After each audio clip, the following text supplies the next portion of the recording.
السلام علیکم ورحمۃ اللہ وبرکاتہ۔ بسم اللہ الرحمن الرحیم، نحمدہ ونصلی علی رسولہ الکریم، اما بعد۔ میرے عزت والے اور ایمان والے پیارے بھائیوں، مجھے امید ہے کہ آپ سبھی حضرات خیر و عافیت سے ہوں گے۔ اللہ رب العزت آپ سبھی حضرات کو خوش رکھے، آباد رکھے، اور اس رمضان المبارک کی تمام خوشیاں ہم سب کو نصیب فرمائے، اور یہ رمضان المبارک کا مبارک مہینہ اللہ ہم سب کی زندگی میں بار بار نصیب فرمائے۔ میرے پیارے بھائیوں، رمضان کے تعلق سے حضرت جی مولانا سعد صاحب کا ایک رمضان خط آیا ہے،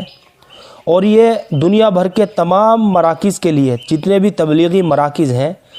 سارے ذمہ داروں کے پاس الحمدللہ یہ خط پہنچ چکا ہے۔ تو دنیا بھر کے جتنے بھی تبلیغی مراکز ہیں، ان سب کے ذمہ دار جو ہیں، ان کو چاہیے کہ وہ فارغ وقت میں تمام ذمہ دار ساتھیوں کو جوڑ کر یہ خط ان کو پڑھ کر سنایا جائے، کیونکہ کام کے تعلق سے اس خط کے اندر بہت قیمتی باتیں لکھی ہوئی ہیں، اور اس رمضان المبارک میں ہمیں اللہ کے راستے میں نکلنے کی کیا ترتیب بنانی ہے، کیا شکلیں بنانی ہیں، اور کتنا اجر و ثواب اس ماہ میں نکلنے کا ہے، وہ سب اس خط کے اندر حضرت نے لکھا ہے۔ تو ایک بار یہ خط آپ حضرات اپنے اپنے مرکز کے اندر، مسجد کے اندر پڑھ کر اپنے ساتھیوں کو ضرور سنائیں۔ چلیے میں آپ کو پڑھ کر سناتا ہوں کہ اس خط کے اندر حضرت نے کیا لکھا ہے۔ السلام علیکم ورحمۃ اللہ وبرکاتہ۔ میرے محترم بزرگوں اور عزیزوں، حق تعالی شانہ کا بہت ہی لطف و کرم ہے اپنے احباب پر کہ اس دور انحطاط میں، جب کہ اللہ رب العزت کے اعمال کے ذریعے ان کی ذات عالی سے استفادے کی راہیں بند ہوتی جا رہی ہے، اور اس حقیر اور فانی دنیا پر جانیں کھپا کر اس کے ذریعے وقتی زندگی بنانے پر قناعت کا رواج پڑ چکا ہے، ایسے عالی طریق گشت اور مجاہدے کی طرف رہبری فرمائی، جس کی قدردانی کر لینے پر اور جان و مال کی حقیر سی پونجی جھونک دینے پر صرف محنت اور مجاہدہ کرنے والوں ہی کے لیے نہیں، بلکہ عام امت مسلمہ کے لیے اور عام انسانوں تک کے لیے ہدایت کے دروازے کھل جانے کی پوری توقعات اور امیدیں ہیں۔ میرے عزیزوں دوستو، دونوں جہاں کی ساری نعمتوں اور کامیابیوں کے حاصل کرنے کے لیے حق تعالی شانہ جل جلالہ و عم نوالہ نے پورا دین عطا فرمایا ہے، جس کا تعلق ہماری زندگی کے سارے اعمال سے ہے۔ اب اگر حق تعالی شانہ اپنے لطف و کرم سے ہدایت سے نواز دے، اور یہ بات جی میں پیوست ہو جائے کہ پرورش کرنے والے، حالات میں تغیر و تبدل کرنے والے صرف رب العزت ہیں، اور اس دنیا میں پھیلا ہوا سارا نقشہ اور چیزوں کی دنیا بھر میں پھیلی ہوئی شکلیں ان کے استعمال کرنے سے استعمال ہوتی ہیں، وہ ان سب سے جو چاہے کر کے دکھا دیں، اور ان سب کے بغیر بھی جو چاہے اپنی قدرت سے کر کے دکھلا دیں۔ حضور اکرم صلی اللہ علیہ وسلم کے طریقوں کو سیکھ کر اس کے مطابق اپنی زندگی گزارنے پر اللہ رب العزت اپنی قدرت سے جس طرح چاہیں گے زندگی کے حالات کو درست فرما دیں گے، اور حضور اکرم صلی اللہ علیہ وسلم کے طریقوں کے خلاف زندگی گزارنے پر جو بھی چاہے حاصل کر لیا جائے، اللہ رب العزت زندگی کے حالات کو بگاڑ دیں گے، اور جس طرح چاہیں گے بگاڑیں گے۔ اگر یہ ہدایت نصیب ہو جائے تو پورا دین بہت ہی آسان اور محبوب بن جاتا ہے،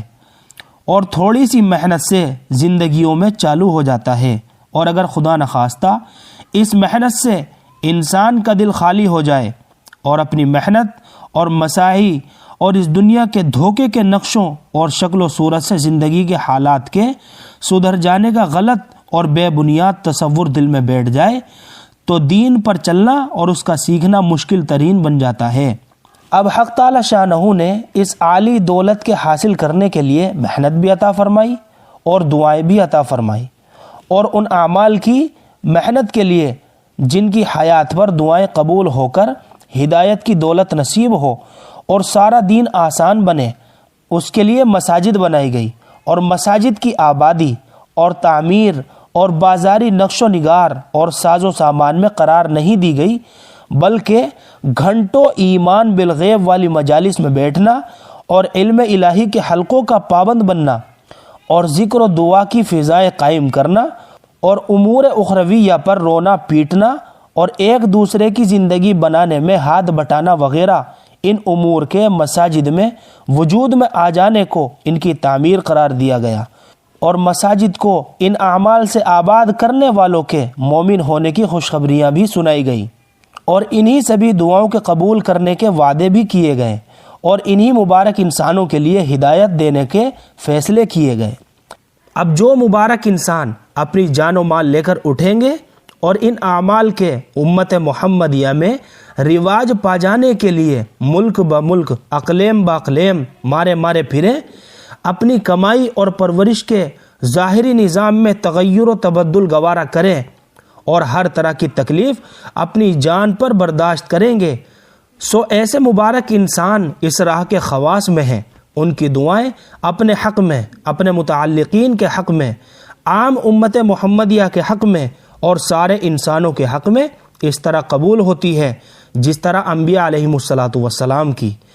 عالم کے حالات میں اس طرح تغیر و تبدل آتا ہے جس طرح انبیاء اکرام علیہ السلام کے زمانے میں۔ میرے پیارے بھائیوں، اس مبارک راستے کی ہر زمانے میں بہت زیادہ قیمت ہے، مگر بعض حالات اور زمانے ایسے ہوتے ہیں کہ راہ کی قیمت مالک الملک کی طرف سے بہت ہی زیادہ بڑھ جاتی ہے، اور کام کرنے والوں کے لیے ترقیات کے بہت زیادہ دروازے کھول دیے جاتے ہیں۔ جن حالات انحطاط دین سے ہم گزر رہے ہیں اس میں محنت کی قیمت دین کے استقبال کے زمانے کی محنت سے لاکھوں گنا زیادہ ہے،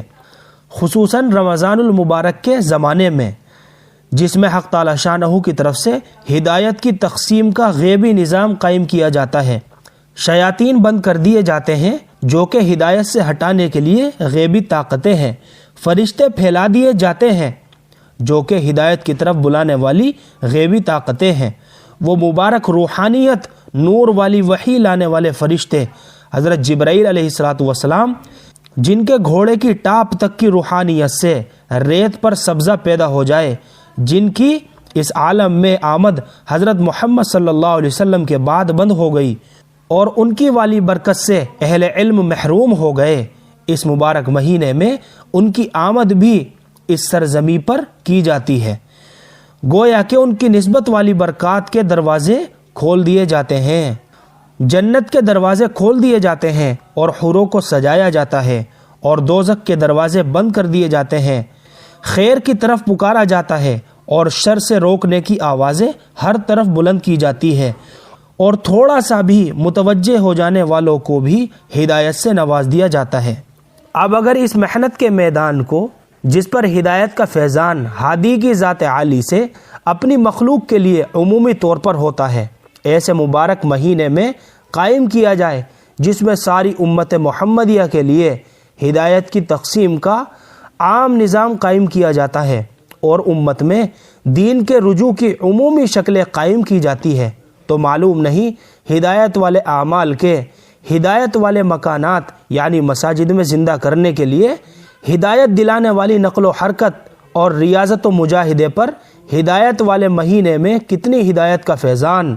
کتنی دین کی سرسبزی اور حالات دارین کی سرسبزی و فلاح کتنی مخلوق خدا کے لیے قائم ہو جائے، اور یہ محنت کرنے والے کتنی خصوصیت کے حامل اور کتنے نا تصور میں آنے والے درجات اور اجور و انعام کے حاصل کرنے والے بن جائیں۔ حضرت محمد صلی اللہ علیہ وسلم اور ان کے پیارے صحابہ اکرام کی مساعی مبارکہ پر قدسی اور غیبی طاقتوں کا نزول اسی مہینے کی مبارک مساعی پر شروع ہوا، یعنی غزوہ بدر والی ریاضت اور مجاہدے والا سفر، اور اس پر اللہ رب العزت کی مددیں اس مہینے میں ہی ہوئی، اور آپ کی مساعی والے اسفار کی انتہا یعنی سارے عرب کے سارے قبائل کا اسلام میں داخلہ کرنے والا سفر یعنی فتح مکہ اسی مبارک مہینے میں ہوا۔ اس ماہ مبارک میں اللہ رب العزت کی راہ کی نقل و حرکت اور صحیح اصول کے اتباع تام کے ساتھ محنت و مجاہدہ، راتوں کی درد بھری دعائیں، عام قلوب کے حق و ہدایت کی طرف پلٹ جانے اور دین متین کے سرسبز ہو جانے کا اعلیٰ ترین سبب اور اکمل ترین ذریعہ ہے۔ آپ حضرات ہمت فرما کر اللہ رب العزت کے راستے میں شوق و حوصلے کے ساتھ زیادہ سے زیادہ وقت کے لیے زیادہ سے زیادہ خرچ کے ساتھ اور دور سے دور کے لیے اپنی ذاتوں سے نکل کر کھڑے ہوں اور دوسروں کو تیار کریں اور ہر طرف قریب و بعید میں چلو، 3 چلوں کے لیے جماعتوں کو نکالیں۔ کیا ہی اچھا ہو کہ اس مبارک زمانے میں 3 چلوں کے لیے تشکیلیں کر کے جماعتیں روانہ کی جائیں تاکہ ارکان اسلام کی حیات والی محنت کا حساب اس ماہ میں قائم ہو اور اس میں چلے کے لیے نکلنے کی برکت سے زیادہ وقت اللہ رب العزت کے راستے میں نکلنے کا رواج پڑ جائے، کیونکہ جو خیر کا عمل اس مبارک مہینے میں شروع کر دیا جاتا ہے وہ اس ماہ کی برکات سے چل پڑتا ہے۔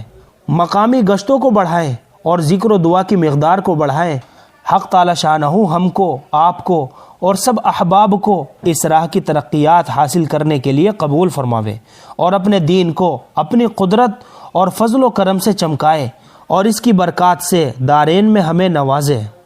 حضرت مولانا یوسف صاحب رحمۃ اللہ علیہ نے رمضان المبارک میں مساجد کو اعمال سے آباد کرنے کی ترغیب دی ہے اور اس کی اہمیت بتلائی ہے، اس لیے کہ یہ ماہ مبارک دعوت اور عبادت کو جمع کرنے کا مہینہ ہے۔ خروج ہر حال میں مقدم ہے، اس لیے حضرت مولانا یوسف صاحب رحمۃ اللہ علیہ شعبان، رمضان، ذی قعدہ اور ذی الحجہ میں اہتمام سے اللہ کے راستے میں پھرنے کی تشکیل فرمایا کرتے تھے، لہذا خروج اور مقام پہ مساجد کو اعمال سے آباد کیا جائے۔ اس ماہ میں عمومی طور پر لوگوں کے دلوں کے اندر رقت ہوا کرتی ہے، اس لیے زیادہ سے زیادہ اوقات مسجد کو دیے جائیں جس میں دعوت تعلیم کے حلقے قائم کیے جائیں، ذکر و عبادت میں اشتغال کو بڑھایا جائے جس کا بہترین ذریعہ عشر اخیرہ کا اعتکاف ہے۔ اللہ رب العزت نے عبادات کے جو طریقے مقرر فرمائے ہیں ان میں سے اعتکاف خاص شان رکھتا ہے۔ اس کی بڑی خصوصیت یہ ہے کہ انسان جب تک معتکف ہوتا ہے اس کا لمحہ لمحہ عبادت میں لکھا جاتا ہے، اس لیے حضور اکرم صلی اللہ علیہ وسلم نے اس کا خاص اہتمام فرمایا ہے اور مختلف روایات میں اس کی ترغیب اور فضیلت واضح فرمائی ہے، جیسا کہ ارشاد فرمایا کہ جو شخص اللہ رب العزت کی خوشنودی کے لیے 1 دن کا اعتکاف کرے گا، اللہ رب العزت اس کے اور جہنم کے درمیان 3 خندقوں کو آڑ بنا دیں گے جن کے درمیان کی مسافت آسمان اور زمین کے درمیانی مسافت سے بھی زیادہ ہوگی۔ لہذا اس مبارک عمل کے ذریعے دعوت تعلیم اور عبادت کو امت کے درمیان وجود میں لانا ہے۔ اللہ رب العزت ہم سب کو اس مبارک مہینے کی قدردانی کی توفیق عطا فرمائے۔ تو میرے پیارے بھائیوں، یہ حضرت مولانا سعد صاحب کا رمضان خط ہے جو کہ حضرت نے اس رمضان المبارک میں لکھا ہے اور حقیقت میں بڑی قیمتی باتیں اس کے اندر لکھی ہوئی ہے۔ اللہ رب العزت ہمیں ان باتوں کے اوپر عمل کرنے کی توفیق عطا فرمائے، آمین۔ فقط والسلام۔